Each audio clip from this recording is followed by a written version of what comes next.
As Christians, probably most of us would agree that God created us to have a relationship with Him and with fellow human beings. But that involves making time for those relationships, and society has never been a busier place than it is today. There are so many things that take up our time, whether it's family, friends, our social lives, or work. So, how can we get alone with God? Joining us from Clovis, California to chat about this is Dr. J. Otis Ledbetter. He is a conference speaker and the lead pastor at Sunrise Church and the author of In the Secret Place. Otis, great to have you with us. Thanks for having me. I appreciate it. Great to have you on. And this is such a very important topic because we can just let our lives just take us away and distract us from so many things. So, Otis, how busy are we these days? Like, do most of us actually spend enough time with God and with our family and friends? No, I don't think we do. And uh, all of my conversations with everybody I talk to tell me I need to find more time. I want to find more time. We really want to, but our intentions, well, real life gets in the way of our intentions and we don't do it. That was true with me. And that's why I wrote this book in the secret places because I was spending time. Actually, I was uh, very young. And in my dad was a pastor, and in his church was a janitor's closet, and somehow the wallboard was broken through, and I could take my little body and slip it through. No adult could get through there, but I could. And I was somebody who was alone with my thoughts a lot, and I would get in a place like that. And as I got older, hell, I got to thinking, those places that was good for me because I could think about, even as a child, the things that bothered me and I needed some help on. And I would talk to the Lord in that little place. And I wondered if there was actually a place, if there were a spiritual place that I could slip my body through and get away from everybody else, particularly get out of Satan's reach, so that he would not be able to affect my life and keep me from speaking with God. And I came across this psalm, Psalm 91, and it's been my life's actually chapter. And that's where the book came from, so that I could get alone with him out of Satan's reach. And what do you mean by a secret place, and why is this vital to our lives?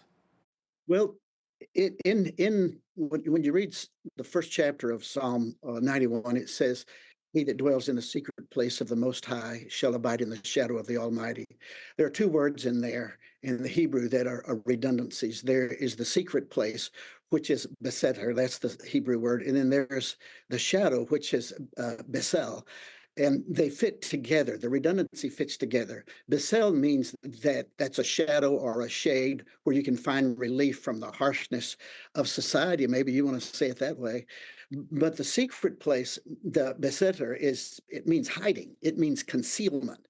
It means you can't be found. Um, and the beautiful thing about it is that when you have a relationship with God, He wants a relationship with us more than we want it with Him. I think Max Lucado was right when he wrote, God would rather go to hell with you than to heaven without you. That's how Wow. much he loved. And so the secret place is where we can get alone with God.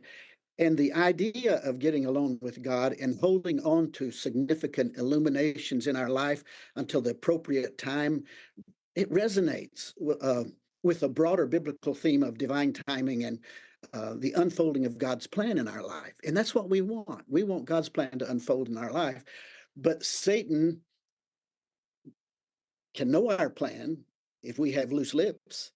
He can know our plan and then he can thwart it from the very beginning. And that's what you want to try to stay away from. But I love that line, God would rather go to hell with you than go to heaven without you. Just an amazing quote there. What are some of the things that we get distracted with that we could probably just do without and that would just free up more time for the Lord? Well, in the book, I call it life litter. Life We leader. just lively. I'm on this computer, and inside this computer are all of the files that I've visited, all the places I've visited, everything. And what will happen is if I don't pay attention to it, it will slow down. It will cause this computer not to work the way it ought to work, and I can't get to it quickly as I want to get to it. We're frustrated. We want seconds, and it's called computer litter. I think just that everyday living, Hal, just everyday living brings along so much litter. And it may not even be bad, of the bad things we do. It's just the busyness of life, and it begins to clutter our lives, and then God is put to the side. Um, we need to go into our life, and we need to get rid of the life litter. Then that gives us a clear path to God. And I think if a person tries that and does that, that relationship will be enhanced beyond what you would could imagine. The Bible shows us that Jesus often withdrew into remote areas too. What was his purpose?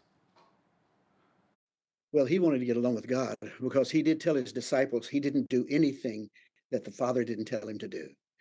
He didn't say a word to his disciples that the Father didn't approve and tell him to do. In order to have that kind of clarity in your relationship with God, you have to get alone with him.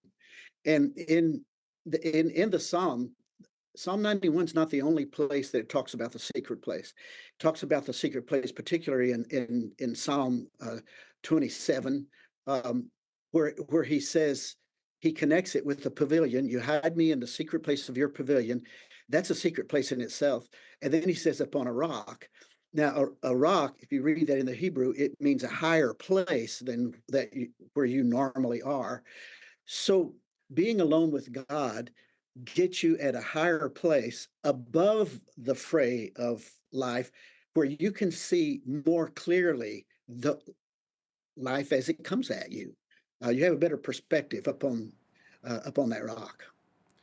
Now, one thing I always remember my pastor saying, and former CEO of Miracle Channel, Leon Fontaine, he would always say this: for every mile of road, there's 2 miles of ditch. So you can get in one ditch, where you're spending all this time with God and all this time in solitude, but you're cutting yourself off from family and friends. Or you could be in the other ditch where you're spending all your time with family and friends, getting really busy in life, and you're totally ignoring God. How can you find balance where you're spending time in solitude and in a personal relationship with God, and you're making time for that relationship, but you also aren't ignoring or diminishing the supports and the power of fellowship from strong family and friends? Very good question. And I think when Jesus talks about this in the New Testament, in the book of Matthew, the secret place in the Old Testament, you have the 400 years of silence. And then in the New Testament, Jesus redefines it. And he says, uh, go to your closets. He calls it a closet. The interesting thing is the Greek word for that is uh, uh, it's tamaeon, and it means uh, an inner secret room. The word inner there, they translated it as a closet, but I believe you can say that inner secret room is inside you. And so if that inner secret room is inside you, you don't have to take time away from family to be in there. If it's a closet, you got to shut everybody else out. You got to go in a room, you got to close the door, and you're isolated physically from yourself. I think you can be with God all the time. The relationship can be there all the time, just as it was with Jesus and his Father. The relationship was there all the time. If you're in that inner room, in that secret place, and God has created that for us, where only He and I can get alone in that inner room. My spouse can't go there. My children can't go there. My employer or my employees can't go there. My pastor can't go there. It's only God and me. Satan can't go there. And we really sometimes we give Satan way too much of God's attributes. Satan is not omniscient. Satan is not omnipresent. Satan is not omnipotent. So he does not know your thoughts. He cannot read your thoughts. The only way he can know what God is doing inside you in that secret place, in that inner room, is if you expose it yourself. And many times, in the military, there's some jargon they use, a little phrase that says loose lips sink ships. I've heard that. And, and I think as a Christian, We need to consider that. When we talk out loud something that's going on with God in us, and he's unfolding his plan in us, we go and we talk about it, and guess who else is listening? Guess who else is getting information to know what God's doing inside us? And you see that in the Old Testament in the book of Daniel. You know, Nebuchadnezzar had a dream. He called his wise men in and said, Tell me the interpretation. They said, Well, you tell us the dream, we'll tell you the interpretation. He said, No, I know you guys. I want you to tell me what I dreamed, and then the interpretation. And if you know what I dreamed, then I can believe that your interpretation is right. And then he said, We can't do that, but we know a guy. And Daniel came and he said, uh, Give me time. I'll come back and tell you what you dreamed, the interpretation. God revealed that to Daniel in his secret place. Now, he didn't go to Shadrach, Meshach, and Abednego and say, Guess what God said to me? And reveal it. He waited till the proper time, at the proper place, on the proper stage to reveal what God revealed to him so that only God could get the glory and that unfolding plan. Mary did the same thing. She pondered all those things in her heart that the angel told her in the secret place. Joseph did the same thing. You see it all through scripture. Sometimes we jump ahead of God and we say these things out loud, and then the devil has a leg up on us, and he's going to fight you for that plan that God is unfolding in you. He will fight you. You need to be in the secret place. You need to do business there until that embryo becomes something that can withstand those fiery darts of the devil.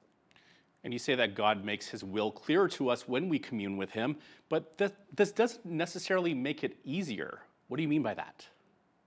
Oh no, it doesn't make it easier. I think it's a human condition to doubt ourselves. Um, and when God speaks to us, we we have we have those I have those doubts. But if it's in the secret place and only God and I know, I don't doubt. I say that in the book because I've been a pastor here at Sunrise Church for 40 years. I was very happy. I was a college professor in Southern California. I was very happy with what I was doing. When my dad called me one day, he was pastor of this church, and he said, The church has voted to call you as pastor.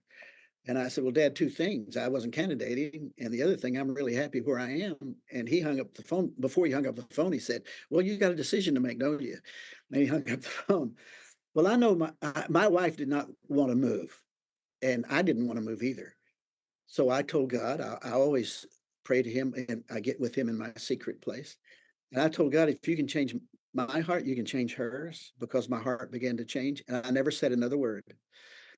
I was sitting in my office one day when she came in, and long story short, she came over, closed the door, came over to the desk, and she said to me, Otis, if God is calling you to go to Fresno, let's go. She didn't know a thing.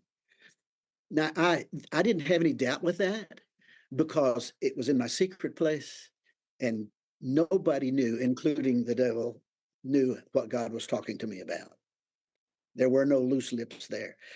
That made it more clear. That's what I'm saying. When you get on that rock, there's more clarity. When you get in that secret place and he lifts you up on that rock in that pavilion, there's a clarity to life that you don't get if you don't get in that secret place. And one more quick question for you, because we're just about out of time. For those of us who don't regularly take time with God, how would you encourage us to start the process of communicating with God in our own secret place? I think one of the greatest uh, books that's ever been written is the book of John, because that's God's love letter to us. And I think you want to spend time with anybody that loves you and you love them.